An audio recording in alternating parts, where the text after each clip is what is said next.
सबसे बड़ा मुद्दा स्टार्टिंग प्रचार से ये हुआ, राकेश आचार्यने काहीच केलं नाही. अरे काहीच केलं नाही, मी पण मान्य करतो काहीच केलं नाही, कारण माझं मुळी कामच नाही काम करायचं. माझं काम आहे प्रयत्न करायचं, लोकांवरती अत्याचार होत असेल तिथे तिथे आवाज उठवायचा. काम जे प्रयत्न केले ते सांगतो तुम्हाला. 23 फेब्रुवारी 18ला इलेक्शन झालं, ज्यावेळेला तुम्ही पहिल्यांदा निवडून दिलं. 5 मार्चला हँडिंग ओव्हर टेकिंग ओव्हर झालं. पहिली स्टेअरिंग कमिटी होण्याच्या आधी 21 आणि 22 मार्चला दिल्लीला गेलो फेडरेशनच्या मिटिंगला. फेडरेशनची अवस्था बेकार होती. फेडरेशनचा सेक्रेटरी जनरल काम करत नव्हता, लोकांना जसं हवं तसं काम करत नव्हता. पहिलं काम हे केलं, 1 वर्ष त्याच्यासाठी वेस्ट गेला की आम्ही फेडरेशन पहिला मजबूत बनवलं. कारण महाराष्ट्राच्या एसआयजीच्या हातामध्ये सगळं काम करून घेण्याचं नाही, कारण बरेचसे तुमचे मुद्दे वर्षानुवर्ष प्रलंबित आहे, ते हेड ऑफिसला आहे. त्यासाठी एक मजबूत फेडरेशन असायला हवं. मोहन गोयल आणि महादेव प्रसाद होते. हैदराबादला जेव्हा मीटिंग झाली, कुठलाही पूर्वानुभव नसताना फक्त महाराष्ट्राच्या युनियनच्या ताकदीवरती आम्ही पहिल्यांदा ऐतिहासिक युनॅनिमस फेडरेशनची टीम बनवली. आणि मला अभिमान आहे, त्यावेळेला मी जे काही आंदोलन आपण नोटीस दिली, जे काय केलं, माझ्यावरती प्रेशर होता की राकेश आचार्य फेडरेशन का भी एसआईजी बनेगा. लेकिन हमने, हमारे नारकर साहब सीनियर है, उन्होंने पहले बोला था कि एसआईजी एक व्यक्ति बनेगा. अब उस मीटिंग में जाने के बाद मेरे पर प्रेशर है कि आप बनो, सब बोल रहे बनो. एक आदमी हर काम नहीं कर सकता.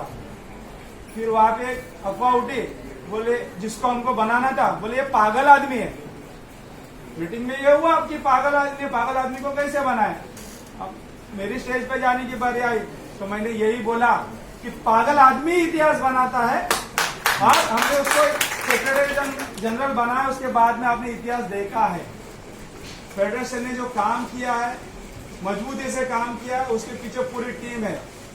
राकेश आचार्य ने कुछ नहीं किया, लेकिन हमारा सेक्रेटरी जनरल करता है, उसके पीछे हमारी पूरी ताकत है.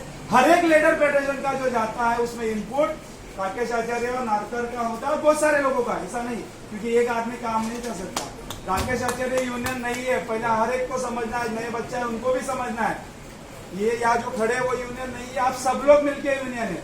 यूनियन की ताकत क्या एक होती है, हमने बाद में वो भी बताया. नारकर सर ने कहा जून में बदतमीजी की, उसको तो घर का रास्ता दिखाया. ठीक है, हम उसको प्रोपेगेंडा नहीं करते, हमको जो कर. लेकिन उस 2 दिन के जो बैंड्रा के स्टाफ ने जो कुछ भी किया, सबने साथ मिलकर किया. क्योंकि मुझे आज भी याद है, एसीसी HQ को नीचे आना पड़ा, हाथ जोड़ने पड़े. मैंने बोला मैं नहीं बोलूंगा, आप कन्विंस करो, क्योंकि आपका अगर ऑफिसर बदतमीजी करता तो आप कन्विंस करो. पूरा स्टाफ ने, हमारी महिला ने बोला हम हटेंगे ही नहीं. CPFC आए थे उस दिन. CPFC बोले मैं जब तक स्टाफ नहीं हटेगा आऊंगा नहीं. हम बोले जब तक ये हटेगा नहीं हम हटेंगे नहीं. ये हुआ था ना, हमारे बैंड्रा के लोग हैं, सब पूरे लोग हैं. हो गया. आखिर में उसको उसी दिन ऑर्डर निकला. ऑर्डर निकलने के बाद ही हमारा स्टाफ पीछे हटा है. सुहास तो था मेरे साथ टीम में.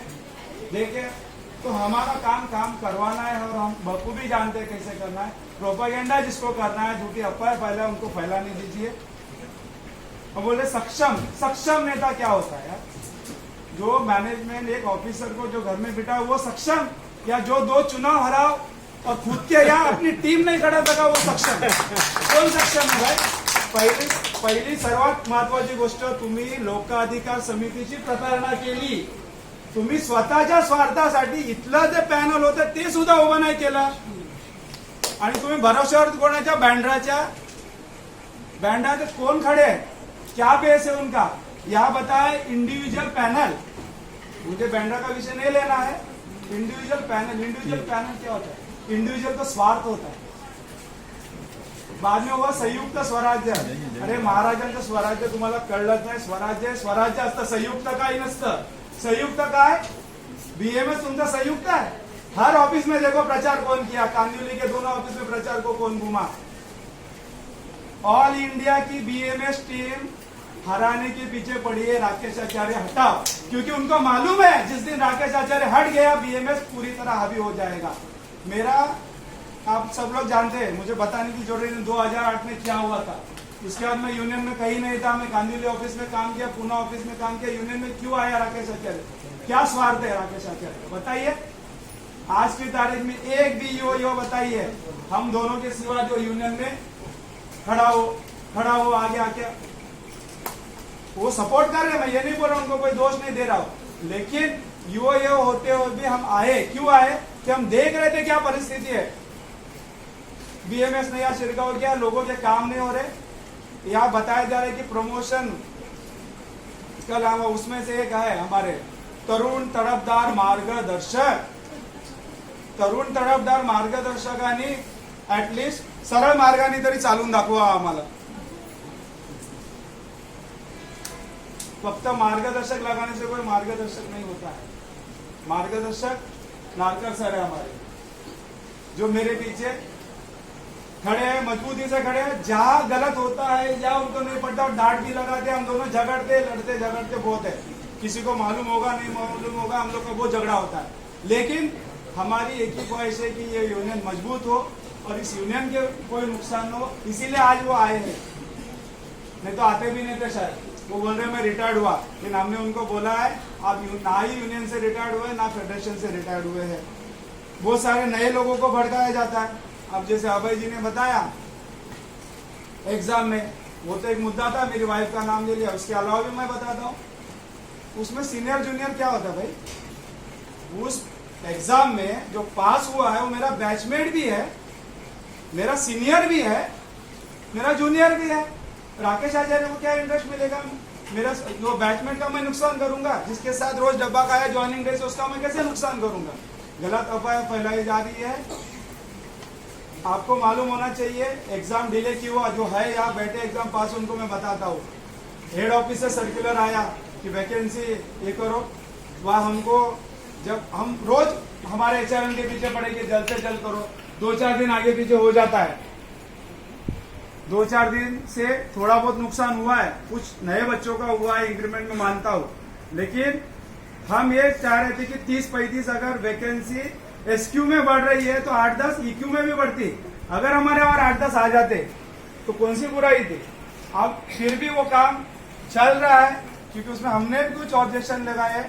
जो हमारे विरुद्ध प्रचार कर रहे हैं हमारे मार्गदर्शक, उनको मैं याद दिला, उन्होंने कुछ आकुर्डी ऑफिस में कह दिया कि बोले मैं सिर्फ SC/ST का नहीं, जनरल आदमी का 19 बोलना था, 19 बोले है कि 19 लोगों का, जनरल लोगों का नुकसान हुआ। मैं इस मंच से यहां से मैं चैलेंज देता हूं कि अगर ST कैंडिडेट के बजाय जनरल को अगर प्रमोशन मिलता है और वो लेके बताते हैं, मैं यूनियन से क्या इस ऑफिस से इस्तीफा दे दूंगा आज की तारीख में। कौन से रूल में? आप रूल बताइए, कौन से रूल में है जो ST का है, ST का कैंडिडेट के अगेंस्ट जनरल को मिलेगा? आप रूल ही बता दीजिए। चलो करेगा नहीं करेगा बात के बाद, रूल बताइए। मुंह में हाथ में माइक आए तो कुछ भी बोल सकते हो। बोलने वाले का तो मुंह रोक नहीं सकते, कुछ भी बोले जा रहे हैं, ठीक है। इसलिए मुझे इसमें एक ही बात याद आती है, आचार्य चाणक्य जी ने 2500 साल पूर्व कहा था, जब पूरा विपक्ष इकट्ठा हो जाए तो समझ लेना आपका राजा ईमानदारी से काम करता है। मैं इस मन से ये इतना आश्वस्त कर रहा हूँ कि राकेश आचार्य ने जो भी काम किया ईमानदारी से किया, सबको साथ में लेके किया। स्टीयरिंग कमेटी भी चलती है, पहले होता था बैंड्रा का दबदबा रहता था, working president Bandra, BP legal Bandra. मैंने 3-4 अलग ऑफिस में काम किया है, कांदिवली में काम किया है, पूना में काम किया, अकोला में काम किया, तो मैं जानता हूँ कि उन लोगों को भी क्या होता है। बैंड्रा से थोड़ा बहुत ये रहता है, विरोध रहता है, हर ऑफिस में है, मैं मानता हूँ ना। आप भले सामने नहीं बोले, मैं मानता हूँ क्योंकि मैंने वहाँ काम किया तब मैं यूनियन में नहीं था। यूनियन में होगा तो आपको आदमी बताएगा नहीं, तब यूनियन में नहीं था तो बताएगा। इसलिए हमने सबको साथ में जोड़ के काम किया। हमने राकेश आचार्य ने कभी मनमानी नहीं की। हमने पूरा स्टीयरिंग कमेटी के 12 सेक्रेटरी पे छोड़ दिया कि आप निर्णय लीजिए। 12 में अगर टाई होगा तब राकेश आचार्य अपना वोट डालेगा। लेकिन ठीक है, डेमोक्रेसी जिनको मंजूर नहीं है वो उनका संगठन में कोई काम नहीं है। डेमोक्रेटिक प्रोसेस से हम काम कर रहे हैं। हमने चुनाव भी इसलिए लगाया, हम चाहते तो ढकेल भी सकते थे। कोविड का बहाना लेके बहुत सारे राज्य में इलेक्शन नहीं हुआ है।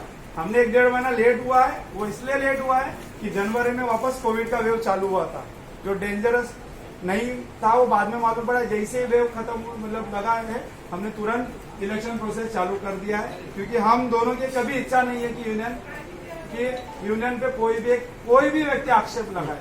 आप जो ये कर रहे हैं, बीएमएस का सपोर्ट लेना है तो आप यूनियन में या क्यों खड़े हो भाई, बीएमएस में जाओ। मैं तो बोलता हूँ जिसको बीएमएस का सपोर्ट लेना है बीएमएस में जाओ, क्योंकि हमको जो करना हम मालूम है, हमारे में इतनी ताकत है। जब मैं ज्वाइन हुआ था, मतलब एसआईजी का पोस्ट लिया था, तो 200 से 250 लोग जो बीएमएस में गए थे ना कांदुला थाना में, सब सिर्फ मेरे आने से आ गए।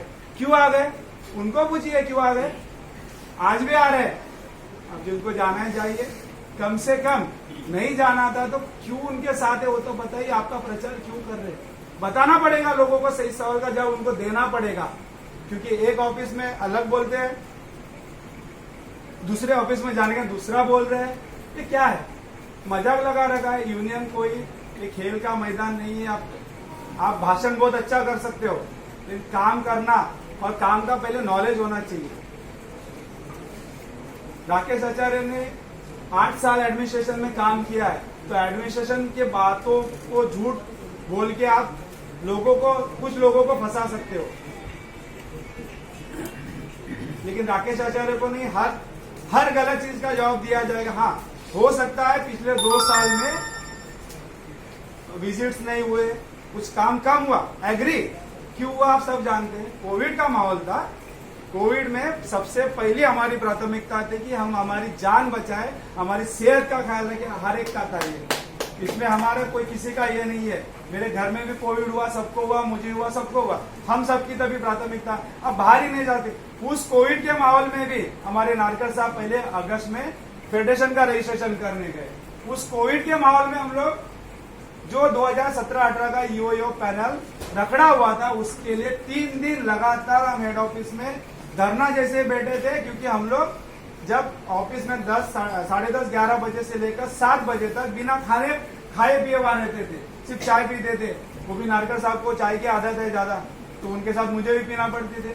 लेकिन हम इसलिए, क्योंकि वहां जो माहौल है ना, उस प्रपोजल को सैंक्शन कराने में 10-10 बार SO, APFC, RC1, ACC, ACC, HQ, एक बार CPFC तक गए।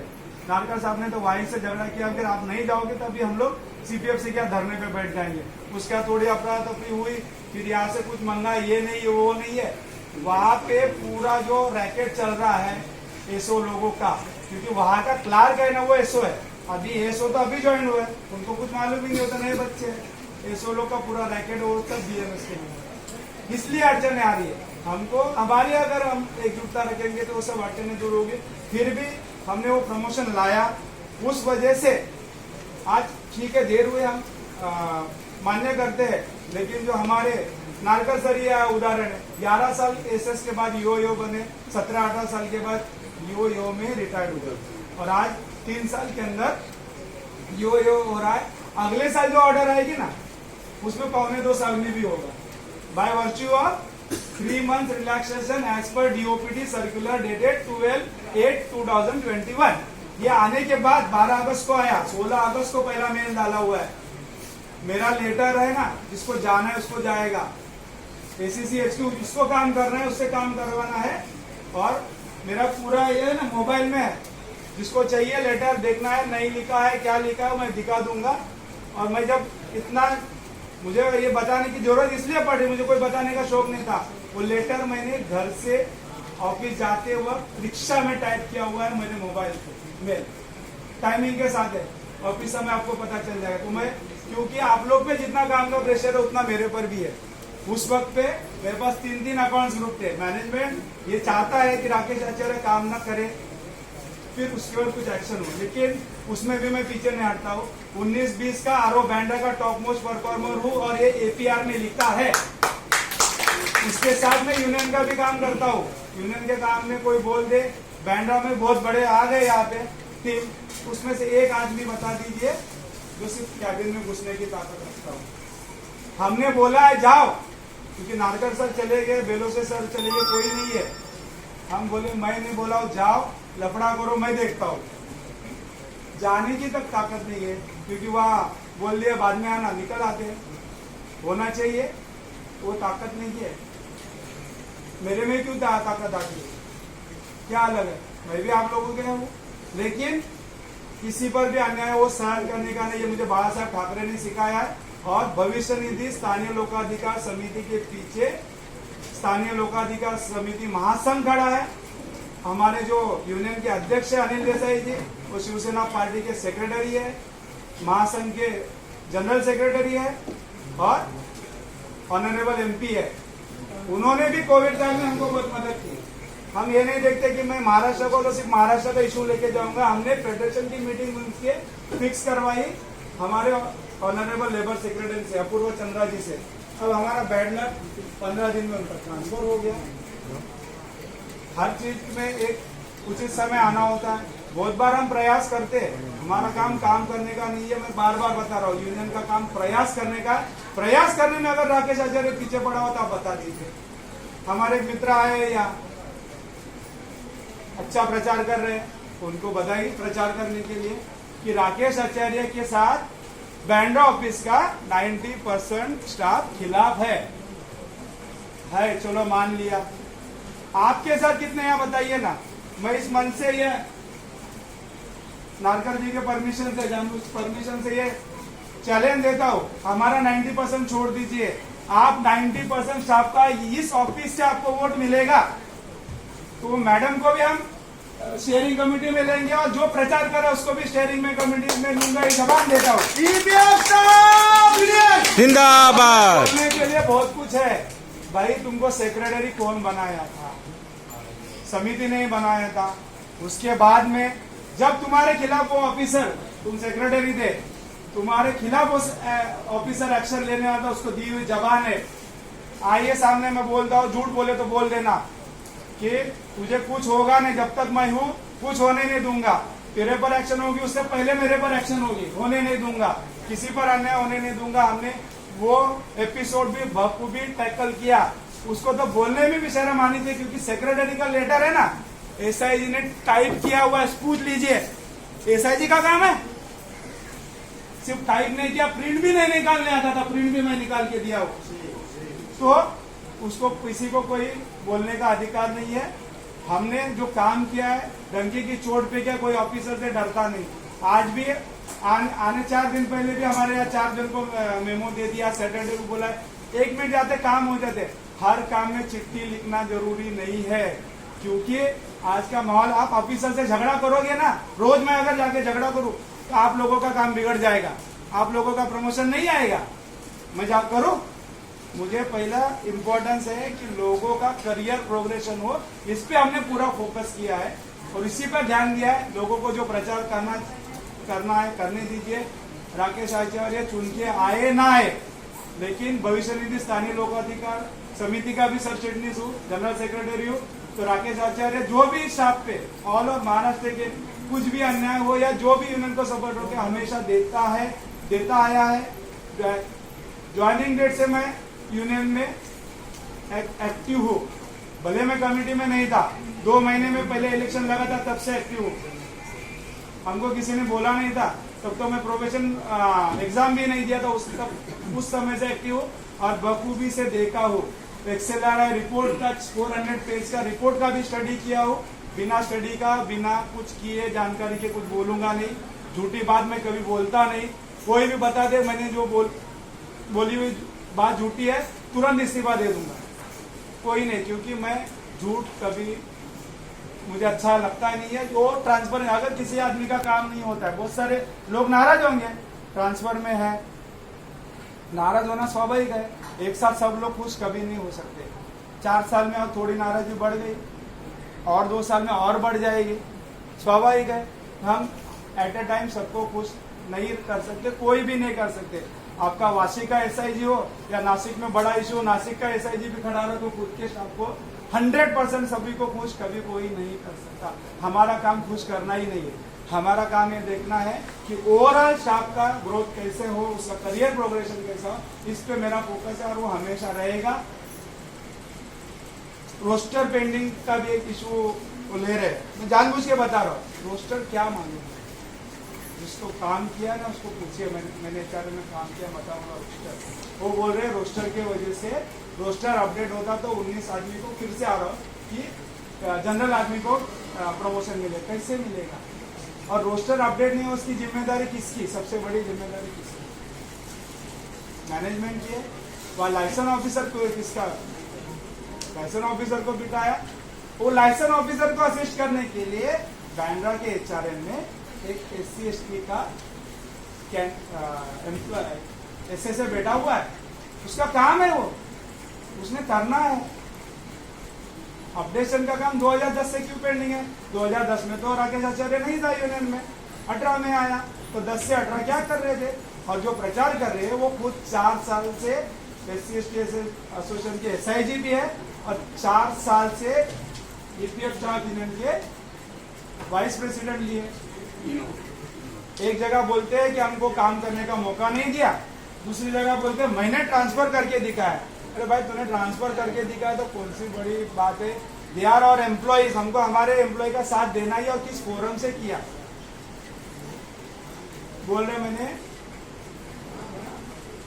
आमरण उपोषण का हंगर स्ट्राइक के लेटर पे हंगर, और 7 दिन में हुआ। हंगर स्ट्राइक का लेटर कब है? मेरे पास है, और ऑर्डर कब है? वो डेट भी है। खाली फुकट झूठी अफवाह मत फैलाओ। आपने जो भी काम किया इस मन से किया।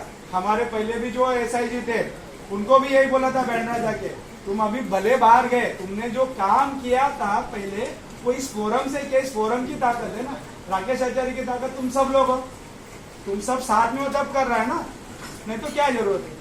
सब हम लोग को सबको एक साथ लेके काम करना है। इंट्रा रीजन ट्रांसफर हो, मुझे बहुत सारे लोग हैं जो बहुत एग्रीड है, उनके कुछ ज़्यादा दिक्कत है, लेकिन वो थोड़ा कॉम्प्लेक्स सिचुएशन है नागपुर वालों लोग के लिए, वो सब लोग जानते हैं। नागपुर से अभी सुहास भी नागपुर जाना चाहता होगा, लेकिन वाशी आ गया है क्योंकि 200 आदमी को जाना है और 20 भी पोस्ट नहीं है। कैसे मुमकिन है? आप 20 आदमी भेजोगे तो वो 20 आदमी बहुत खुश होंगे। 180 नाराज है आज भी पूरे, कल 4 जाएंगे तो 176 बचेंगे, सब कम होते जाएंगे, नाराजी तो रहेगी। तो नाराजी का परसेंटेज हमेशा नागपुर के लिए ज्यादा होगा। कुछ लोगों ने समझदारी की या आ गए, बट नेचुरल, क्योंकि जो फर्स्ट ऑर्डर निकला उसमें मेरा बैचमेट गया आज 22 साल के बाद। आपके ऑर्डर में थोड़ा समय लगेगा, हमारा फोकस थोड़ा सा हट गया। मैं एक्चुअली नॉर्मली ये सब बोलता नहीं हूँ, लेकिन जो अपप्रचार दुष्प्रचार कर रहा है इसलिए मुझे बोलना पड़ा। मैं काम की ओर आता हूँ। हमारा MSCP सबसे वाइटल इश्यू हमारे सीनियर लोगों का। मैडम बोलेंगे सब ये तो सिर्फ भाषणबाजी करके गया। Madam soon, MSCP is the heart. मैंने जब से ये लिया, हर एजिटेशन नोटिस में, हर जो भी CPFC आते हैं सेक्रेटरी, हर बार ये 24 अक्टूबर 2018 को जब CPFC से मीटिंग हुआ, उस मीटिंग में 15 से 20 मिनट का प्रेजेंटेशन दिया था MSCP के बारे में। वहाँ जो पूना के बैच के कुछ लोगों के सर्विस बुक एक्स्ट्रा निकाल के फिक्स